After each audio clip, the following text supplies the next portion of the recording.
Today's port report is from Djupivogur. Djupivogur, like vulgar. Today's port report is from Djupivogur, an Iceland town noted for its fantastic hiking, mineral wealth, and slow pace. Let's go over port basics and things to do on your own if you're not on a tour. You can definitely make a day of it. I'm Troy, and this is the Port Lowdown. Djupivogur is a small town hugging the edge of the Barrowfjörður in eastern Iceland. It's the first and only city-slow town in Iceland. City-slow is an organization promoting slow growth to improve the quality of life and has member towns around the world. As such, and with a population of under 1,000, the town has very limited infrastructure.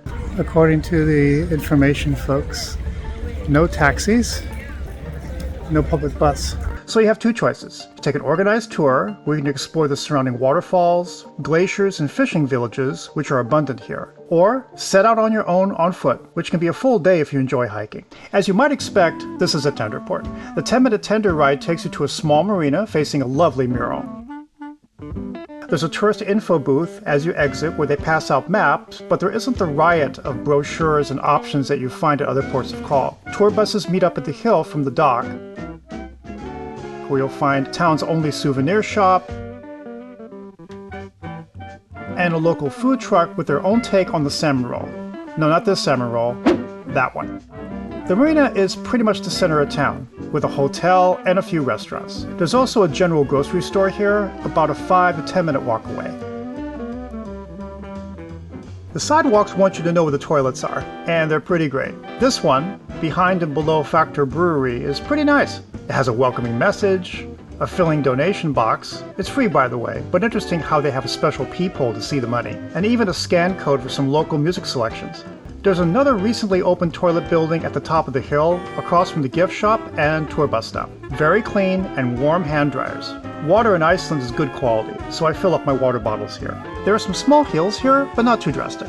Sidewalks are smooth, at least until you get closer to the water, which has impacted gravel. And be prepared for cold, occasional rain, and lots of wind. Iceland's famous for wind. Icelandic has 130 words for wind, at least according to my sources. Who invented the phrase, hold on to your hat, must have lived in Iceland, because the wind is gripping all the time. Have you ever been to? Now, outside of hikes, there are two principal attractions in town.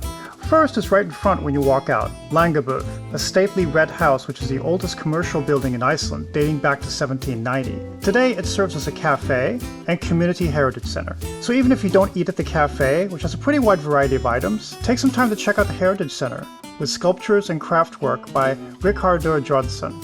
Even if you don't understand the history, the beauty of the work inside this historic building, which is so central to the community, is worth a look for a glimpse into local life and history.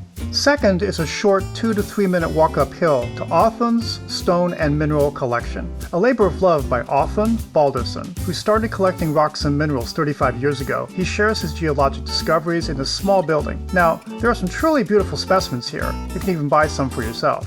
But the $5 equivalent admission buys you a chance to talk to Baldursson himself, whose passion for his hobby got us excited to be there. I see something. Open it. Opal and agate. This was on the beach. Everybody walk past it. I pick them up, open it when I come home. People say this look like polar bear claw. He's quite generous with his knowledge and experience and makes a visit here a must-do, if only for a half hour. Cool stuff. By the way, if you enjoy following your own path while cruising the world, hit us up with a like and subscribe. Our weekly videos share our port reports, ship tours, and experiences as independent cruisers. For me, the highlight of the area is the hike to the orange lighthouse along the coast. It's an easy, if somewhat moderate hike with some amazing vistas. It'll also take the longest of your activities, so I recommend doing this first when you come to town. It took me about 2 hours round trip from the marina and back. At the top of the hill from the marina, walk down towards Víkurland Street and turn left. You'll follow the water at some really charming old storefronts and houses. In about 10 minutes, you'll find the Eggs of Mary Bay, which has become a trademark of the town. There are 34 replicas of nesting birds' eggs from the area, a symbol of the town's connection to nature. It's almost a prerequisite to get your selfie here. From there, you backtrack towards this corner, then turn right up the rise between this industrial plant and these tanks. Check out the first tank, Tankuren, an old fish tank that has been repurposed as an exhibition space for art and music. It's always open, so step inside and check out the cool reverb.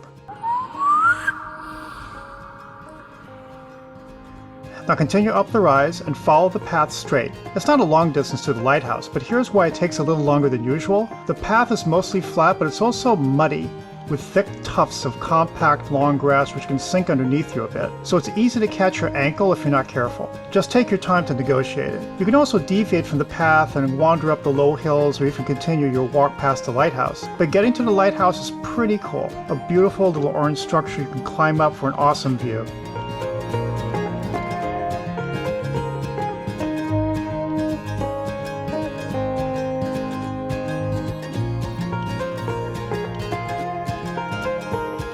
Plus, the surrounding tidal areas are great for skipping stones or simply contemplating.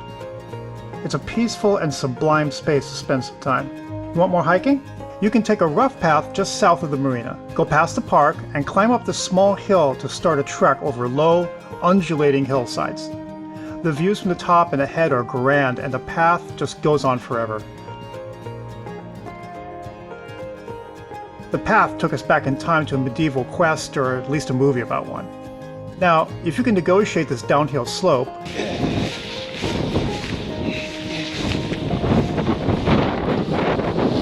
Okay, I'm good. you can pass these houses and walk along the street, rounding a small bay. This can be another full-day hike if you choose. It's just a very different landscape from the lighthouse and goes much, much farther, but the entrance is closer to the marina. This port is definitely worth some time, especially if you're active and enjoy a good walk. If not, a short stroll to the egg sculptures, a visit to the mineral collection, and some lunch at Langabúð Cafe would definitely give you at least 2 hours of activity. It's lovely. Any thoughts on this port? Leave us a comment.